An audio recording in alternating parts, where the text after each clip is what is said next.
Hello प्यारे बच्चों, कैसे हैं आप सभी लोग। तो क्विज के अंदर मज़ा आ रहा है कि नहीं आ रहा है। चलिएगा, तो 3 क्विज अपनी आज अब तक हो चुकी हैं, क्विज 1, क्विज 2, क्विज 3।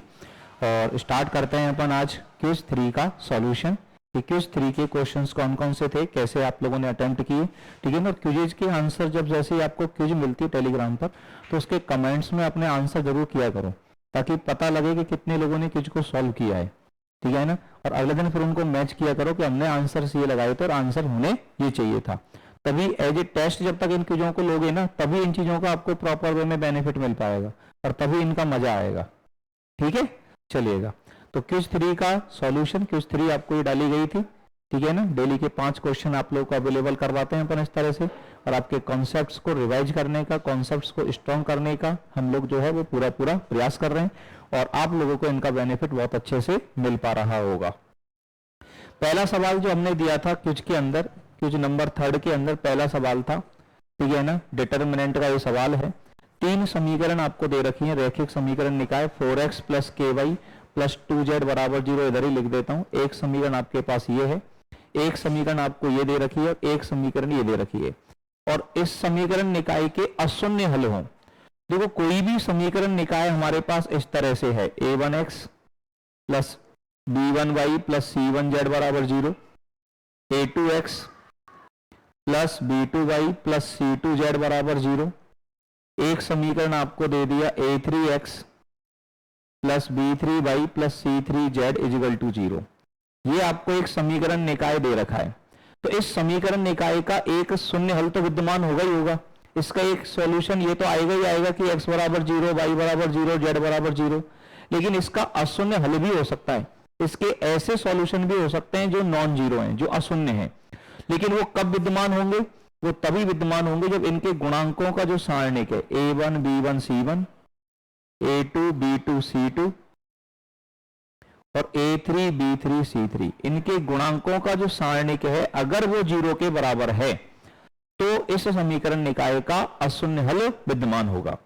तो k के मानों की संख्या निकालनी है, तो गुणांकों का सारणिक करें अपन। गुणांकों का सारणिक करेंगे तो 4 k 2 x y z के गुणांक, यहां से x y z के गुणांक आ जाएंगे k 4 1, और यहां से x y z के गुणांक आ जाएंगे प्यारे बच्चों 2 2 1। और ये मान किसके बराबर करना है अपन को? 0 के बराबर। इस समीकरण को हल करने पर अब k के कितने मान आएंगे ये अपन को देखना है। तो 3/3 की सारणी के इसको हल करने के लिए अपन यहां सबसे पहले चिन्ह लगा लेते हैं, प्लस माइनस प्लस। प्लस 4 के साथ कैसे खोलते हैं? ये प्लस 4 हो गया, 4 के साथ 4 की रो छोड़ दो, 4 का कॉलम छोड़ दो। जो डिटरमिनेंट बनेगी 4 एकम 4 माइनस 2 एकम 2, तो उसका मान आ जाएगा 2। माइनस के के साथ k की रो छोड़ दो, k का कॉलम छोड़ दो, तो ये मान आ जाएगा k एकम k माइनस 2 एकम 2 प्लस 2।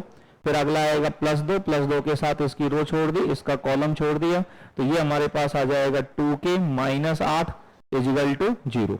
अब जब इसको सॉल्व करोगे तो ये हो गया 8 माइनस के स्क्वायर प्लस 2k प्लस हो गया 4k माइनस हो गया 16 इजिकल टू 0। अब इसको जब और सिंप्लीफाई करते हो तो सिंप्लीफाई करने पर माइनस का भाग दे देता हूं, तो के स्क्वायर प्लस का बचेगा, ये प्लस का 6k है तो माइनस का 6k हो जाएगा। 16 8 माइनस 16 माइनस के 8 है तो प्लस के 8 हो जाएंगे बराबर 0। अब इसके टुकड़े करें कि गुणा करने पर 8 आ जाए और जोड़ने पर 6 आ जाए, तो इसके फैक्टर हो जाएंगे k माइनस 4 और k माइनस 2। k माइनस 4 और k माइनस 2 मतलब k का मान आएगा 2 और 4। तो k के मानों की जो संख्या हमारे पास आएगी वो k के मानों की संख्या कितनी हो जाएगी? 2। मतलब k के कितने मानों के लिए इस रैखिक समीकरण निकाय के अशून्य हल होंगे? k के मानों की संख्या होगी हमारे पास 2। ठीक है ना। और ये क्विज आपको कहाँ मिल रही है? इस क्विज का पीडीएफ अगर आपको चाहिए तो डिस्क्रिप्शन में इसका लिंक दिया हुआ है, वहां पर जाकर के आप इस क्विज के पीडीएफ जो है वो डाउनलोड कर सकते हो। ठीक है ना। टेलीग्राम चैनल का लिंक भी डिस्क्रिप्शन में दिया हुआ है, वहां से जाकर के टेलीग्राम को आप लोग ज्वाइन कर सकते हो। ठीक है, समझ में आ गई बात सब लोगों को? चलिएगा, इसके बाद में यहां पर देखें, आपको दिया गया है 1 factorial plus 2 factorial plus 3 factorial plus 4 factorial plus 100 factorial. इस पूरे मान को 8 से अगर विभाजित किया जाए, 1 फैक्टोरियल का मान 1 होगा, 2 फैक्टोरियल का मान 2 होगा, 3 फैक्टोरियल का मान 6 होगा, ये 24 होगा। यहां अगर अपन 8 का भाग देंगे 1 शेष पर बचेगा, 2 में 8 का भाग देंगे 2 शेषफल, 6 में देंगे 6 और यहां पूरा पूरा भाग चला जाएगा, ठीक है ना। और 4 देखो यहां पे 4 फैक्टोरियल में 8 का पूरा पूरा भाग चला गया, तो आगे सब में 1 से 4 तक का मल्टीप्लाई तो आएगा ही ना। 5 फैक्टोरियल में भी 4 फैक्टोरियल इंटू 5 ही तो है, तो उसमें भी 8 का भाग जाएगा। 6 फैक्टोरियल है, उसमें भी 4 फैक्टोरियल इंटू 5 इंटू 6, तो उसमें भी 8 का भाग जाएगा। मतलब ये आगे जितने भी फैक्टोरियल हैं इस सब में 8 का पूरा पूरा भाग जाएगा, तो यहां शेषफल 0 बचेगा। तो शेषफल कितना हो गया, 6 और 2 8 और 1 9। अब 9 में 8 का भाग देंगे तो 9 में तो भी 8 का भाग जा सकता है अभी तो, और 9 में 8 का भाग देने पर शेषफल कितना बचेगा, 1। तो इस पूरे व्यंजक के अंदर 1 factorial plus 2 factorial plus 3 factorial plus 4 factorial plus dot dot dot plus 100 factorial में 8 का अगर भाग दें तो शेषफल कितना बचेगा, शेषफल हमारे पास बचेगा 1। तो यहां पर शेषफल का मान हमारे पास हो जाएगा प्यारे बच्चों 1, ठीक है। इसके बाद अपन बात करें, एक डिब्बे में हमारे पास कितने बल्ब हैं, 100 बल्ब हैं। ये प्रायिकता का कंसेप्ट है। प्रायिकता का कंसेप्ट ये कि अगर किसी प्रयोग में अपन n बार परीक्षण करें, कितनी बार परीक्षण करें, परीक्षणों की संख्या n है, उसमें से सफलता की प्रायिकता कितनी है, p। यहां पे देखो साथ के साथ मैं आपको कॉन्सेप्ट भी सिखाने की कोशिश कर रहा हूं, ठीक है ना। जो बच्चे पहली बार पढ़ रहे हैं, पहली बार देख रहे हैं, उन चीजों को डेली सॉल्व करें और उन कॉन्सेप्टों को अच्छे से तैयार करते जाओ, तो धीरे धीरे धीरे धीरे हर टॉपिक के काफी सारे कॉन्सेप्ट आप लोग के स्ट्रांग हो जाएंगे, ठीक है ना। एक प्रयोग को अपन n बार कर रहे हैं, n परीक्षण कर रहे हैं उसके अंदर, और हर परीक्षण में सफलता की प्रायिकता जो है वो हमारे पास p है, और असफलता की प्रायिकता हमारे पास कितनी है प्यारे बच्चों, q है। असफलता की प्रायिकता हमारे पास q है। तो n परीक्षणों में से r सफलताएं प्राप्त करने की प्रायिकता, r सफलताओं की जो प्रायिकता हम लोग लिखते हैं, r सफलताओं की प्रायिकता क्या लिखी जाएगी, तो r सफलताओं की प्रायिकता लिखी जाएगी NCr p की पावर r q की power n minus r। r सफलताओं की प्रायिकता क्या लिखी जाएगी प्यारे बच्चों, r सफलताओं की प्रायिकता लिखी जाएगी NCr p की पावर r q की पावर n माइनस r, ठीक है। अब यहां पर अपन ने कहा 100 बल्ब हैं, इनमें से 10 बल्ब खराब हैं। इसकी क्या प्रायिकता है कि 5 बल्बों के एक नमूने में कोई भी खराब नहीं है, 100 बल्बों में 10 खराब है, मतलब इनमें से एक बल्ब को अगर अपन निकालेंगे तो उस बल्ब के खराब होने की प्रायिकता कितनी आएगी, 10/100। और टोटल 100 है, उनमें अनुकूल घटना कितनी है, 10। तो 100 बल्ब, इस पूरे नमूने में से एक बल्ब को निकालने पर उसके खराब होने की प्रायिकता कितनी है, 10/100, 1/10, और उसके खराब नहीं होने की प्रायिकता 9/10, एक में से घटा दो, है कि नहीं। तो यहां पर अब मैं सफलता को डिफाइन कर देता हूं। सफलता हम लोग क्या डिफाइन कर रहे हैं, उसी के ऊपर r का मान डिफाइन करेगा, उसी के ऊपर सारी बातें डिपेंड करेंगी, उसी के ऊपर p का मान डिपेंड करेगा, उसी के ऊपर q का मान डिपेंड करेगा।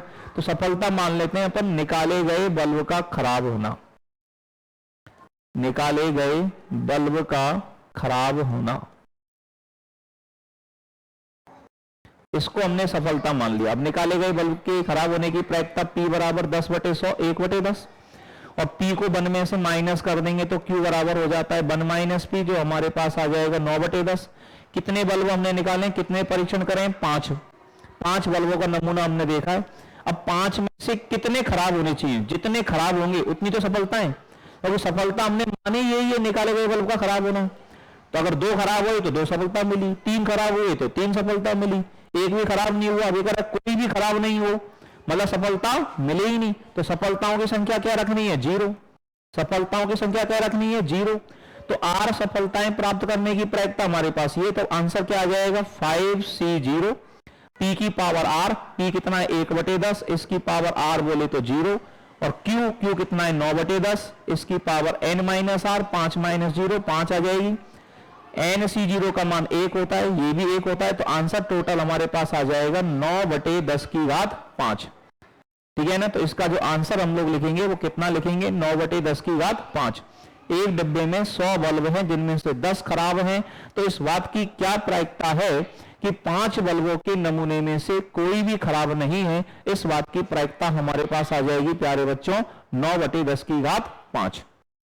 सच्ची बात, चलिएगा अगला क्वेश्चन देखें, क्वेश्चन नंबर 4 आप लोगों को क्या दिया गया था? क्वेश्चन नंबर 4 कॉम्प्लेक्स नंबर के अंदर से आपको दिया गया था। आयोटा के बारे में अपन को यहां पर समझना है। ये कह रहा है a प्लस आयोटा b की घात 5 है, तो अल्फा प्लस आयोटा बीटा है ये मान, तो b प्लस आयोटा a का मान कितना होगा? इसमें से आयोटा को जबरदस्ती बाहर निकाल लो, चिमटे से पकड़ के बाहर खींच लो आयोटा को।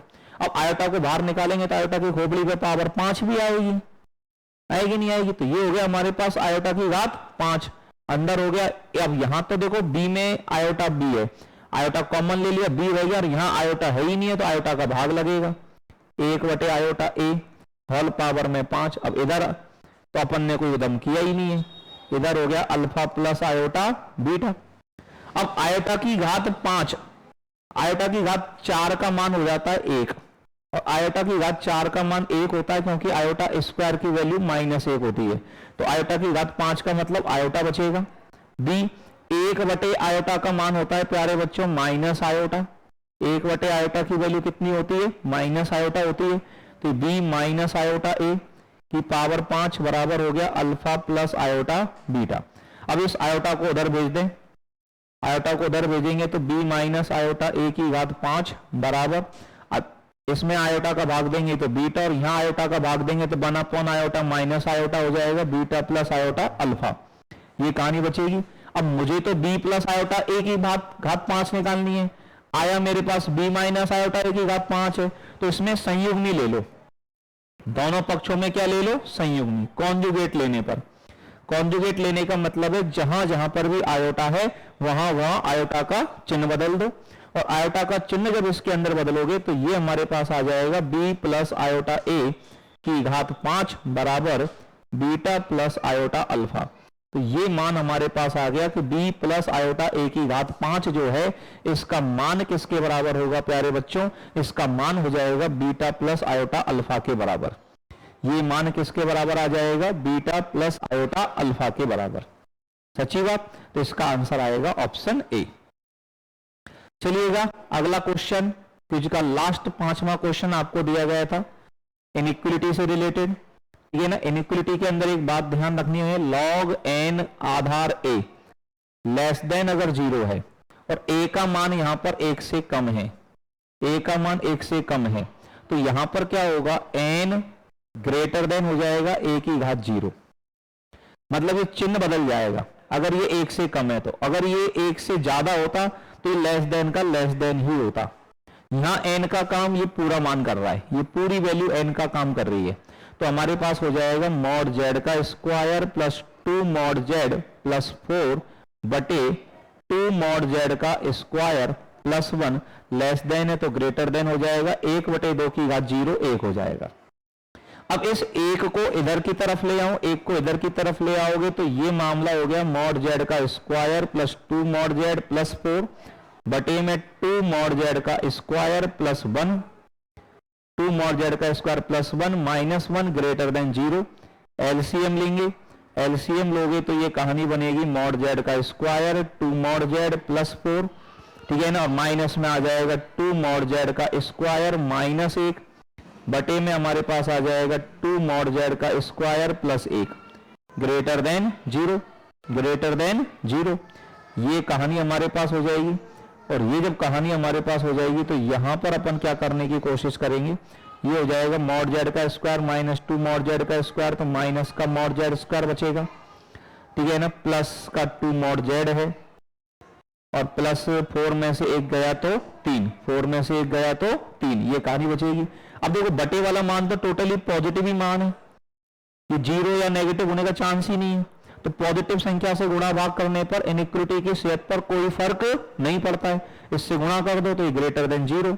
अब इसको पॉजिटिव बनाने के लिए हमें माइनस का भाग देना पड़ेगा, और असमीका के अंदर इनइक्वलिटी के अंदर जब भी आप नेगेटिव नंबर से मल्टीप्लाई करते हो या नेगेटिव नंबर का डिवाइड करते हो तो इनइक्वलिटी का जो चिन्ह है ना वो बदलना पड़ता है, ग्रेटर देन है तो लेस देन करना पड़ता है, और लेस देन है तो ग्रेटर देन करना पड़ता है। तो यहां अगर मैं माइनस का भाग देता हूं, यहां अगर मैं माइनस का भाग देता हूं तो ये मेरे पास बनेगा मॉड z का square minus 2 mod z minus 3 greater than 0। अब इसके टुकड़े करो, टुकड़े करोगे तो ये आएगा मॉड z माइनस 3 और mod z plus 1 greater than 0।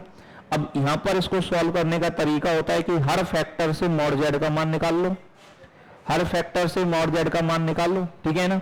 अगर एसमी का कैसे हल करते हैं, एसमी का हल करना आपको नहीं आता है, उनके वीडियोज अगर आप देखना चाहते हो, आप चाहते हो कि उसके ऊपर भी आपको लेक्चर्स अवेलेबल करवाए जाए इनइक्वालिटीज के रूल के ऊपर, तो आप कमेंट सेक्शन में कमेंट्स करके बताइएगा, ठीक है ना। अच्छे व्यूज अगर अच्छी संख्या में स्टूडेंट चाहेंगे तो इनइक्वालिटीज के ऊपर शानदार वीडियो लेक्चर आप लोगों को प्रोवाइड करवाऊंगा मैं, ठीक है। मजा आ जाएगा, किसी भी तरह की इनइक्वालिटी में कहीं भी आप उलझोगे नहीं, ये मेरी गारंटी है, ठीक है ना।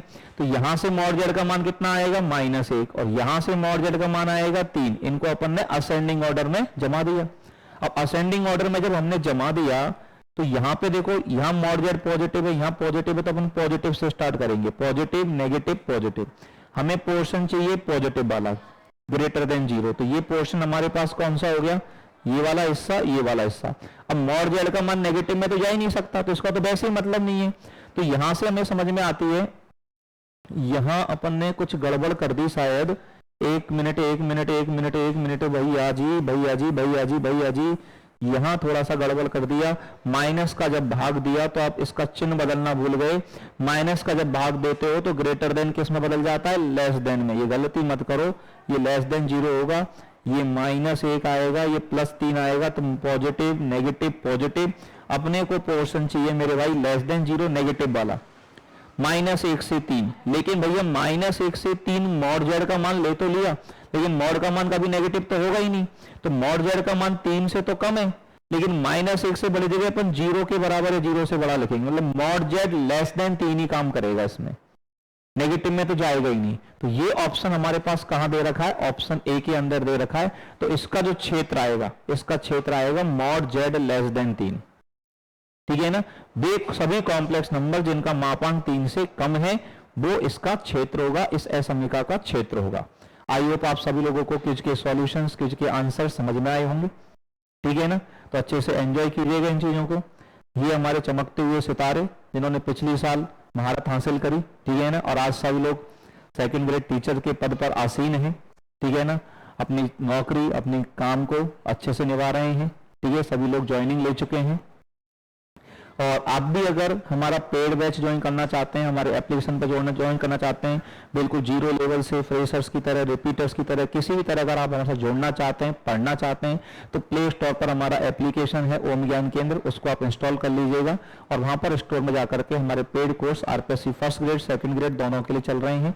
तो आप चाहें तो वहां पर हमारे साथ ज्वाइन कर सकते हैं, ठीक है। किसी भी तरह की जानकारी के लिए आप मुझे कॉल कर सकते हैं 8829823301 पर आप मेरे साथ संपर्क कर सकते हैं, ठीक है। हमारा टेलीग्राम चैनल जरूर ज्वाइन कर लीजिएगा, क्योंकि टेलीग्राम पर डेली हम आपको इस तरह की क्विज अवेलेबल करवा रहे हैं, ठीक है ना। टेलीग्राम पर जाकर के आप सर्च कीजिएगा @maths by हेमेंद्र सर, आपको हमारा टेलीग्राम चैनल मिल जाएगा। वहां पर daily formula post, daily quiz, short notes, PYQ के नोट्स, ठीक है, ये सारी चीजें, सारे कंटेंट्स आपको बहुत सिस्टमेटिक तरीके से अच्छे से मिलेगा। तो इस टेलीग्राम चैनल को आप लोग जरूर ज्वाइन कर लीजिएगा। तब तक के लिए धन्यवाद। जय श्री कृष्णा, राधे राधे।